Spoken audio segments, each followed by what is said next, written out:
Something that I hadn't not seen before from where I come from, but here it was something different. I think that was mainly because our climate here and the way that we stock our farms is so used to a high rainfall. I can recall feeling extremely helpless and essentially from January onwards, like I could see a massive fire front coming our way, and there was not much that I could do to extinguish it or mitigate it.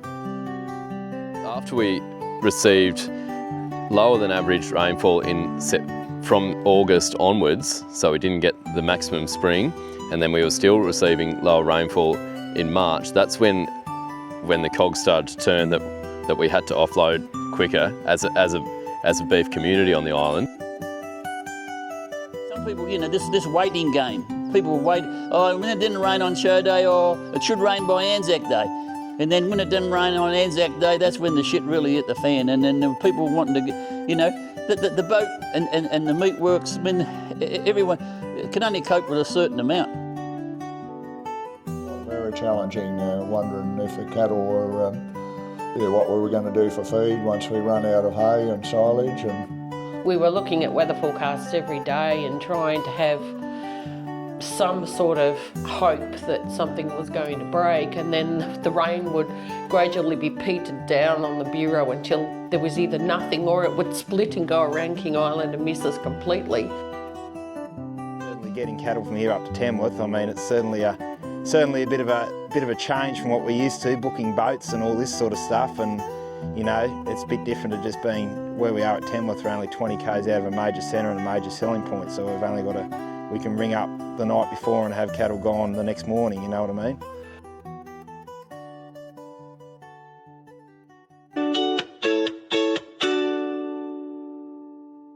What I experienced was probably something a little bit different than what I'd come to live on King Island to see. So it was something that I hadn't not seen before from where I come from, but here it was something different. I think that was mainly because our climate here and the way that we stock our farms is so used to a high rainfall.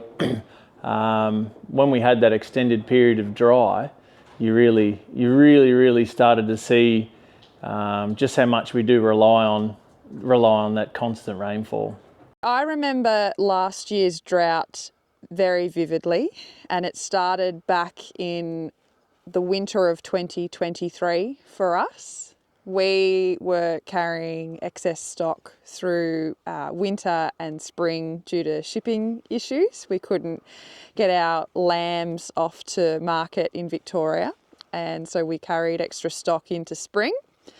And then from there, we experienced below average rainfall in October and November, which put significant pressure on our usual spring grass reserves or grass feed wedge that we'd grow.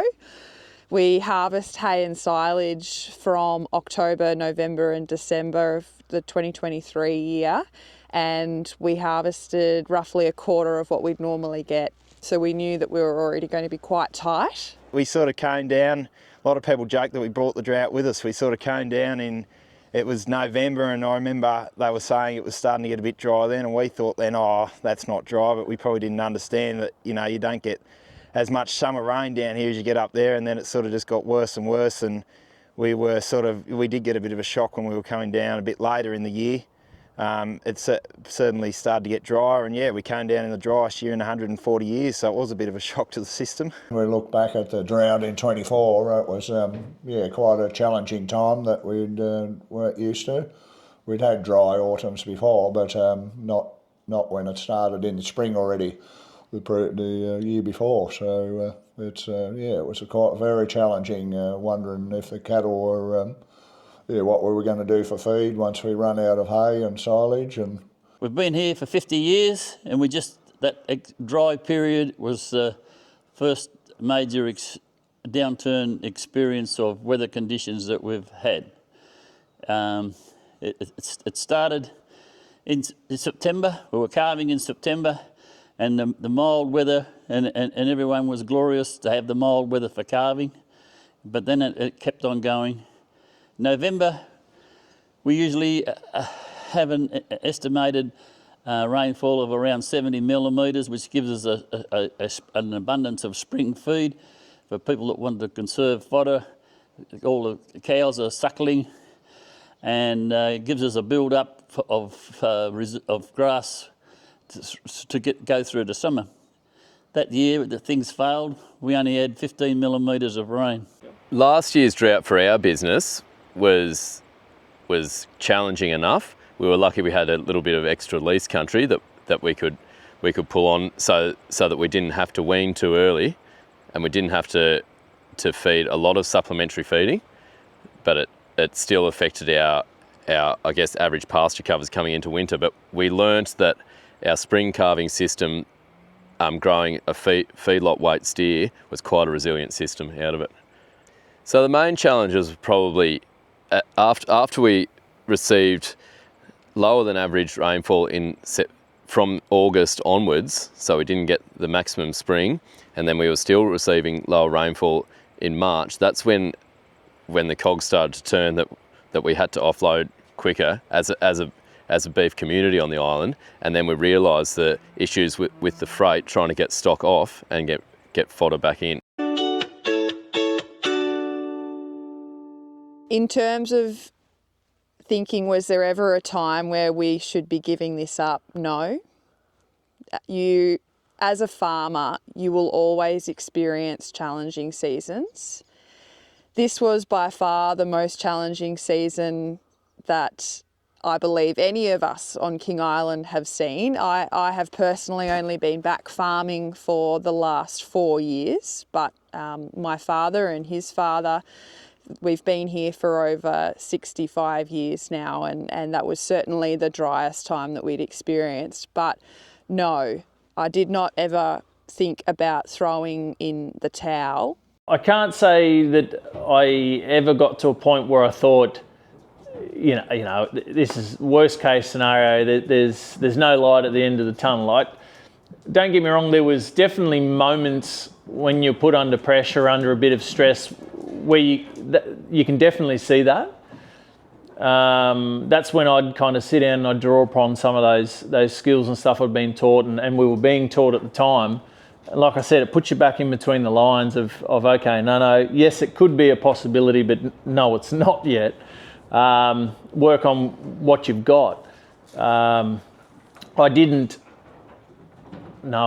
say I ever thought that was going to be the end of everything. I thought this is going to be the start of something a bit tougher in the next 2 to 3 years, especially when you tried to get back on top of numbers where you were, or create cash flow with animals that aren't there. All of a sudden, you're having to go into potentially doing stuff that you never normally would.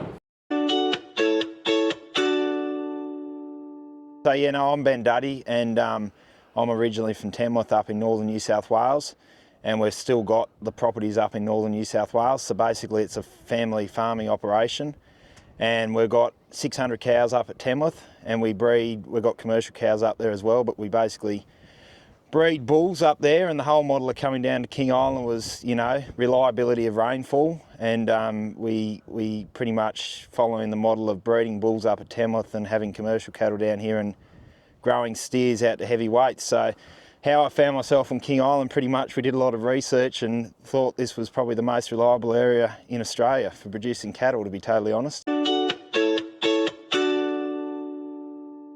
If the majority of beef producers on the island are spring calving herds, they're all trying to get rid of the stock at the same time anyway in a normal year, so it just exacerbated that. So Eastern Line came on board, the state government came on board, did extra sailings, but I guess it was people were trying to send feedlot cattle to the north and kill cattle to Tasmania. Tasmania has also experienced a hard season, so their kill space was full, so it wasn't uncommon to have a wait of 3 weeks to kill your livestock. The thing we didn't do down here was we didn't destock breeder numbers. In saying that, the people before us ran it fairly conservatively. And I sort of coming from that hit and miss sort of area, like that model of we're not going to up the cow numbers, we've actually just sort of upped the fertiliser, but we're not going to up the cow numbers, just keep running it on the probably more conservative side of things, because then if you do go into a dry spell, well then you're not under the panic and you can still finish cattle off, whether if you fully stock it up, you go into a dry spell and you've got to start making sort of rush decisions. At the end of January, I said to Raymond and Brendan, get all the cows in. We only have a young cow herd. We only keep our cows till they're about 8 years old, and they're on a coloured tag system. I said, get all the cows in, and any cows that are to be culled this year, and any cow that looks at you or just check them over, and when we culled early. And this was before there was a major build-up of people waiting to get stock on the boat. Things were still coasting along, and we got rid of the cows fairly quickly. We let the calves, we couldn't identify the calves to the mothers, so we let the calves go back with the herd. Some turned into robbers and some turned into refugees, but they all pulled through and came out of it very well. So for us, the consequences of getting such an extended dry period was destocking was one of the first things we done. It was for myself and some of the training I've done over the time in arid areas of Australia before coming here was matching our stocking rate to carrying capacity. So it was pretty easy to see that we were running a lot of animals and our grass was wheeling backwards pretty quickly with nothing on the horizon. I mean, we've got technology everywhere that can portray some kind of an idea or forecast an idea of one, potential rain, but two, also potential yield of pasture. So it was very easy to see that even if we'd gone into a 50th percentile, we couldn't run the mouths we had. Yeah, we've probably we're running less, and you've got to be more careful. This year it's probably there's probably less water around. Last year the water was a bit of a problem, but this one's the water table is definitely lower. So besides the feed shortage that we had, because we didn't have the large rains in August that we usually do, it wasn't enough to top up our water storages. So come the end of February, water storages were quite low, and that was a big learning for a lot of people on King Island. Is we traditionally just get that top up every year, farm dams. Not everyone has reticulated water. To a switch to, and this is where the Farm Innovation Hub helped a lot with workshops and NRE, to reticulated water, building larger dams that might hold 2 or 3 years worth of water for your livestock, fenced off from livestock, and reticulated good quality water and reliable water.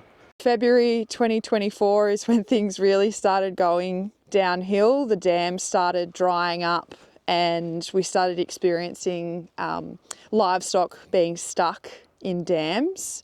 Our biggest experience in March, the first time in 50 years that we'd ever run out of water.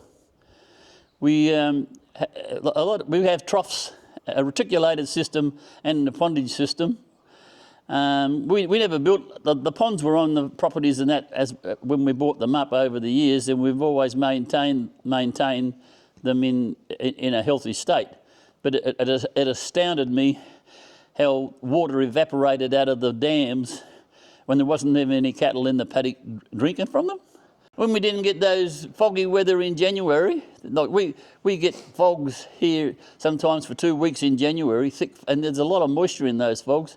And when they didn't activate as well as no spring rains, I said, this is serious. One of the largest things that weighed on me was the effect that it had on our livestock. And not just our livestock, but the wildlife and the flora and fauna on King Island. It was devastating to see. There was a lot of guilt there in terms of what we weren't doing or what we couldn't do. And living on an island, we have huge logistical challenges in terms of the resources that we can bring in, and we simply could not bring in the volume of resources in terms of feed, in terms of water infrastructure, just everything under the sun. We couldn't get enough of it here, and that was heartbreaking to have to deal with. The mental struggle was probably the hardest, and it was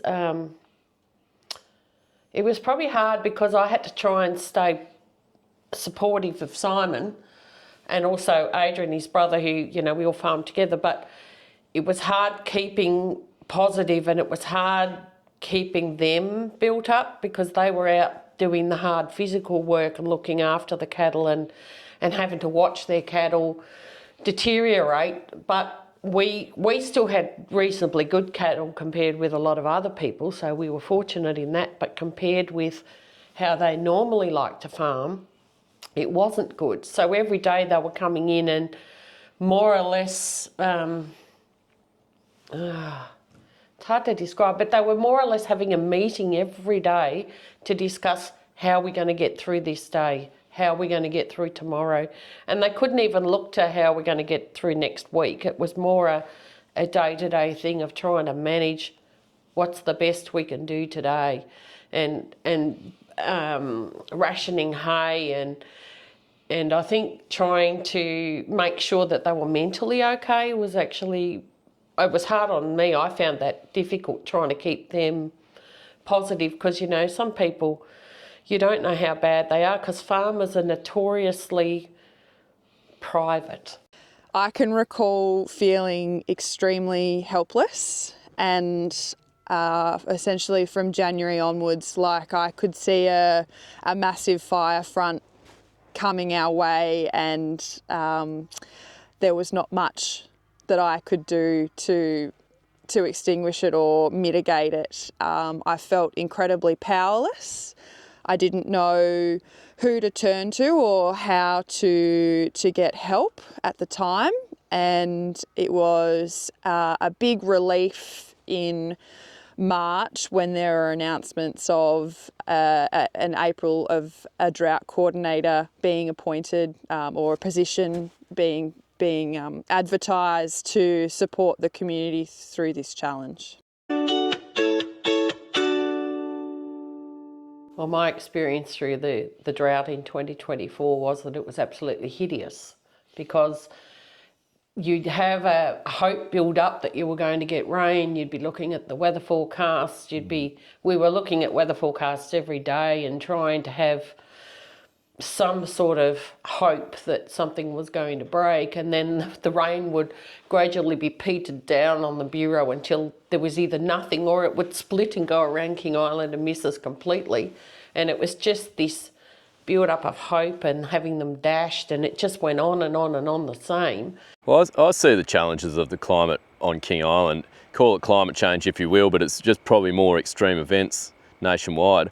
I see it as an opportunity, but we are restricted on King Island because of the freight. If you were on the mainland, you could run a low stocking rate. As soon as you had rain, you could buy cattle in, offload cattle as it got dry. We can do that here, but the freight would negate the benefit. So I think the extremes of it will be a challenge for King Island farmers, and it will either mean running a more conservative stocking rate or potentially feeding a little bit more and utilising fertiliser more than we have in the past. Yeah. What made it tough was the heavy stocking rates, but you know, I've seen 3 years of dust storms up in New South Wales as well. So basically, back in January, the people that owned it before us, Ted Ryan and Jai Summers, was the manager. They did a very good job. They were telling me that basically it was getting fairly dry for this time of the year, and we probably need to start looking at getting some silage. So I got onto a few limited contacts I had in Tassie and was able to get 500 bales of silage and sort of started bringing it over before the great rush. We certainly had trouble getting it over in the end with the shipping, but we sort of got a little bit of a head start on probably some people, so that's sort of how we got through.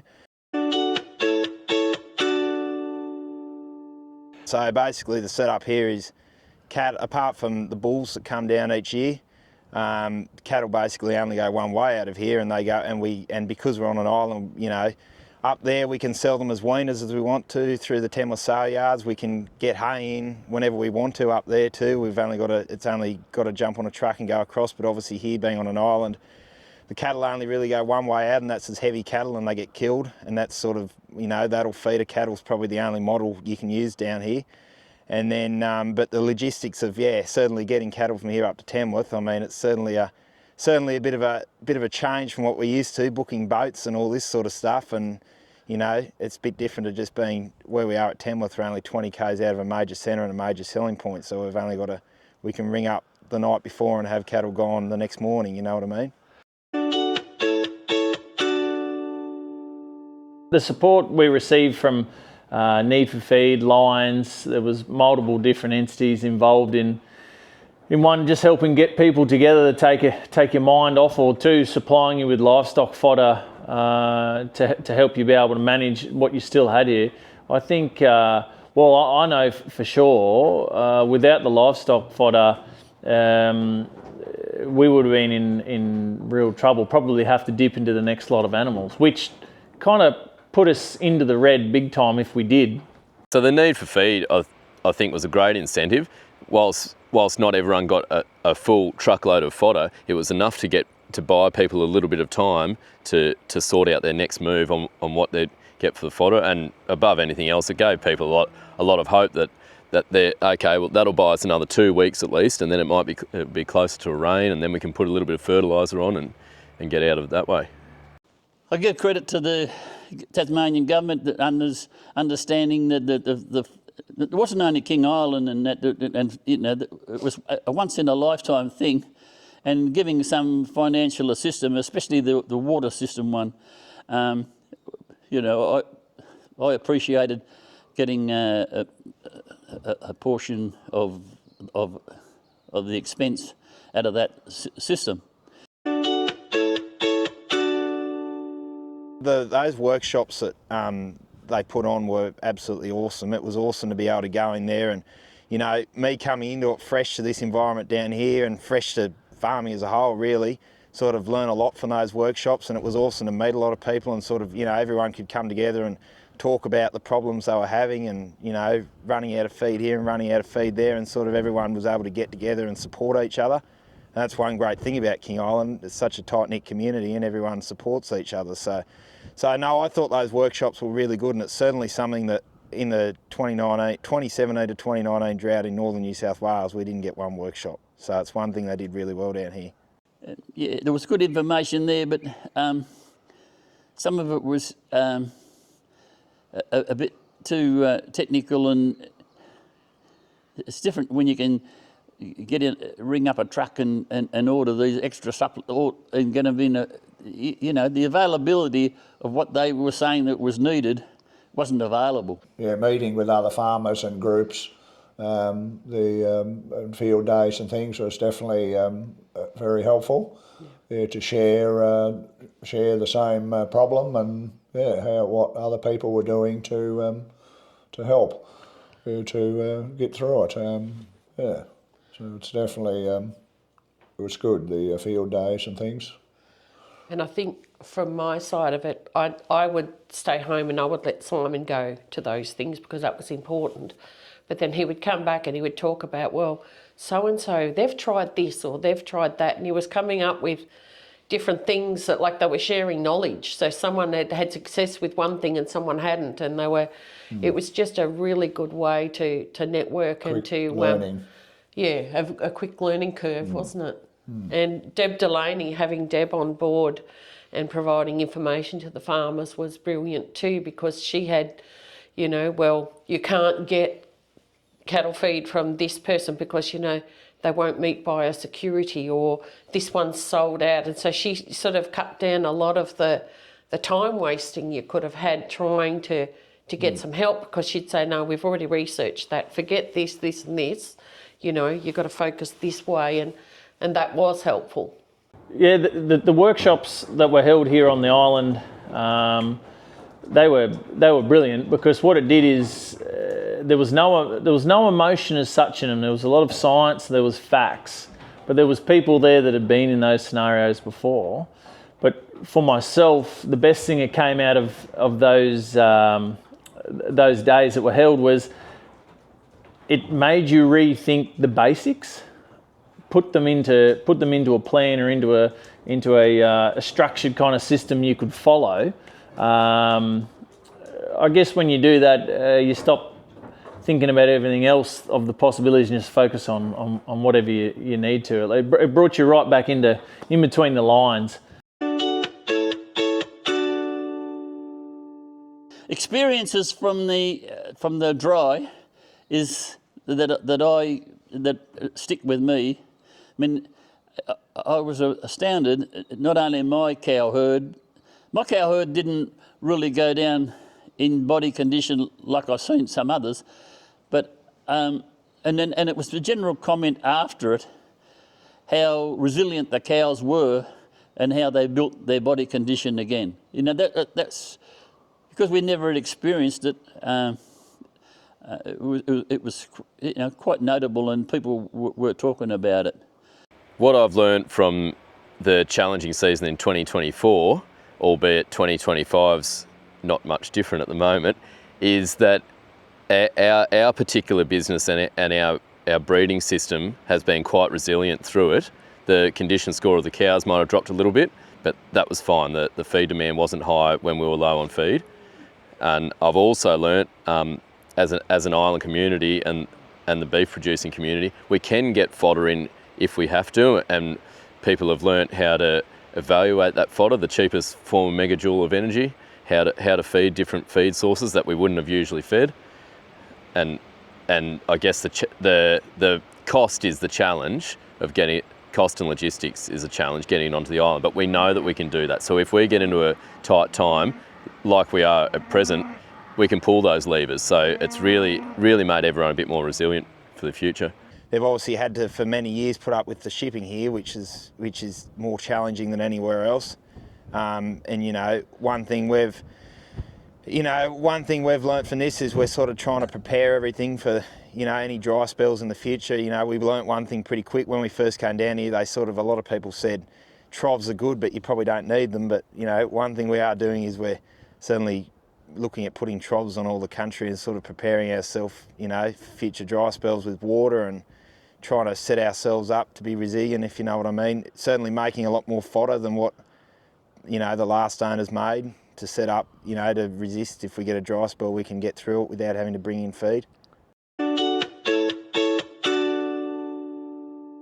The situation right now as we speak's definitely, it'd have to be right up there in the 90th percentile again of rainfall and fodder grown. I would say now, I feel now I'm probably in a tighter position than where I was last year. We had a lot of dry feed grown, which we were able to carry all of our breeding stock through till now. In the last few weeks, when I've done different back of the envelope pasture budgets, it was pretty easy to see that we'd kind of hit a wall. We'd stopped growing. We sold all of our store animals within a fortnight. Anything there that could go and be sold, whether it was not quite ready, it went. This year, in terms of what are we doing differently, we're assessing every fortnight now what volume of supplementary feed we've got on hand, what are our feed requirements for our mobs, what cattle can we move off. We're making decisions earlier, and we have put in infrastructure to help us monitor from a water perspective, so that we are trying to mitigate water leaks far earlier than, say, what they occurred last year, so that we preserve every precious inch of water that we've got.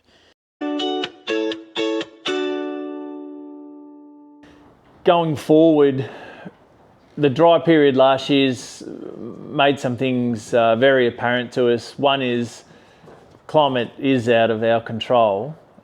Two is that for myself, where I drive around looking at other people's operations and whatnot, I could see one was a big thing was management, but more so than that was also genetics in animals, and also the way that people dealt with their pasture pre-season breaking and also post-season breaking. For ourselves, a big one for us was actually starting to look into what we have available and trying to, I guess, work with nature, I suppose. So we've done lots of different things, upwards of, how do we make sure that our plants can operate and function correctly, even with minimal moisture. Things like microbial tests to see what we have. We've done plant tissue tests, sap analyses, trying to find out what we actually have, and how do we become,